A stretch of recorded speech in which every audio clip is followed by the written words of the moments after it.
The royal nursery of Kaelvorn sat at the heart of the mountain palace, its obsidian walls warmed by veins of enchanted amber, so the 6 hatchlings within would never know cold. Court dragons had guarded it for 300 years. Wards older than most kingdoms hummed along its threshold. And still, every night, the hatchlings got out. Captain Vesserine Thornscale, commander of the royal guard, had lost count of how many mornings she'd woken to find the nursery empty and the palace in ruins. Overturned suits of armor, scorched tapestries.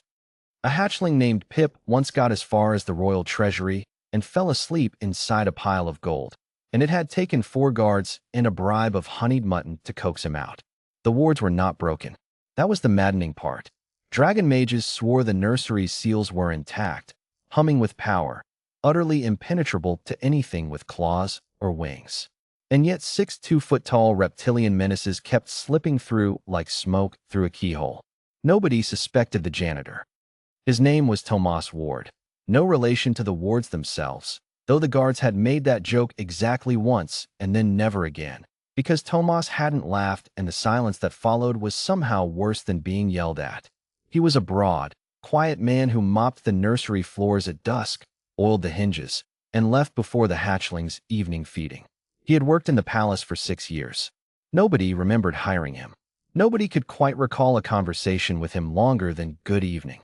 Which was why, on the 7th consecutive morning of chaos, Vesserine finally did what no one had thought to do. She asked him, "Mr. Ward," she said, catching him coiling a length of rope beside the nursery door. "The hatchlings have escaped this ward-sealed room every night for a week. You are the last person in this chamber each evening. I don't suppose you've noticed anything." Tomas paused. He had the calm, unhurried manner of a man who had once done something far more dangerous than mopping floors and had decided mopping floors suited him better. "I've noticed a few things, Captain, such as..." He gestured at the wall, at the shimmering lattice of draconic wardwork woven into the stone. "Your wards keep out claws, wings, and dragon magic. That's what they were built for 300 years back, when the worry was rival broods stealing eggs." He crouched by the base of the wall, where a narrow gap ran along the floorboard, barely wide enough for a house cat. Nobody built anything to keep out small. Vesserine stared at the gap. "That is a drainage vent." "It's a drainage vent," Tomas agreed. "Hatchlings are small enough to squeeze through it if they really want to, and dragons that age want to do everything. The wards don't even register them leaving, because technically they're not flying, not breathing fire, not doing anything draconic at all. They're just squirming." The captain's jaw tightened. 300 years of the finest ward crafting in the kingdom, defeated by a gap the width of a teakettle spout. Then why hasn't this happened in 300 years?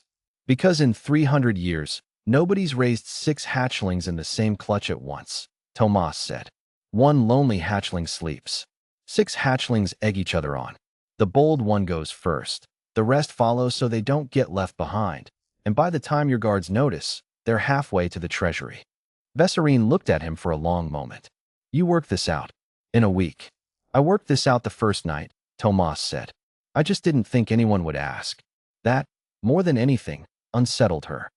A palace with 100 guards, a dozen war mages, and an entire college of wardcraft.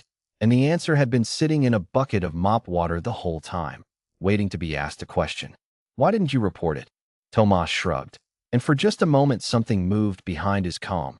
Not defiance, exactly, but the weary patience of a man who had learned that being right too early, too plainly, in front of the wrong people, tended to end badly for him. "Last place I worked, I told the foreman his scaffolding was rotten. He told me to mind my mop. Scaffolding came down 2 weeks later. I decided after that, I'd fix what I could fix with my own 2 hands, and let people ask when they were ready to listen." Vesserine had led soldiers into 3 border skirmishes and negotiated a truce with a griffin warlord who wanted to eat her negotiating partner. She recognized competence when it stood in front of her holding a mop. "Fix it, then," she said. "Tonight. Whatever you need. Masons, mages, guards, it's yours." "I don't need masons," Tomas said. "I need 1 evening, and permission to be in this room after the guards lock up." She almost said no. 600 years of protocol lived in the word almost. Instead, she said, "Granted. I'll be here too."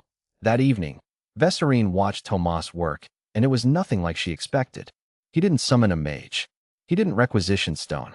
He knelt by the drainage gap with a coil of soft leather cord, a whittling knife, and a small clay dish of the same honeyed mutton fat the guards used to bribe Pip out of the treasury. "You're not sealing the gap," she said. "Can't. It's load-bearing for the drainage. Seal it, and you flood the nursery every spring thaw." He worked the leather into a tight woven mesh, flexible as cloth but strong as rope, and fitted it snugly into the gap. "This'll let water through. Won't let a hatchling squeeze past without it snagging their scales. Not enough to hurt them.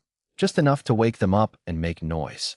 And he set the dish of mutton fat well away from the gap, near the hatchling's sleeping nest instead.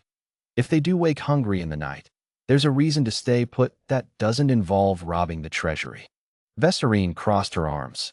"That's it. Leather and mutton fat. 300 years of wardcraft was built to stop something big and dangerous from getting in," Tomas said, tying off the last knot.